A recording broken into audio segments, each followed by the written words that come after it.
Jeg hedder Liselotte, og jeg er tandlæge her på klinikken. Jeg er klinikejer, og det har jeg været siden 2003.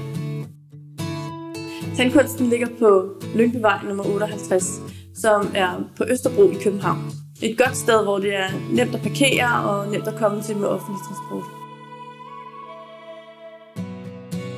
Tandkunsten er jo mit hjertebarn, og det er et fantastisk sted at være. Vi arbejder rigtig meget med at have det godt sammen og have en god stemning hver evig eneste dag og have det sjovt.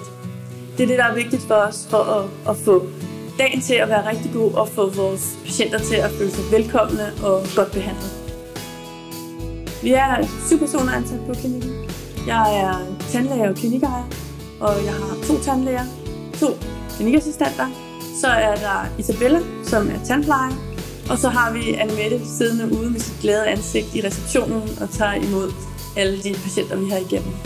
Vi prøver altid på tandkunsten at få en relation til den enkelte. Vi spørger ind til, hvad man laver, hvordan man er, hvem man er. Og det gør vi allerede, når man træder ind.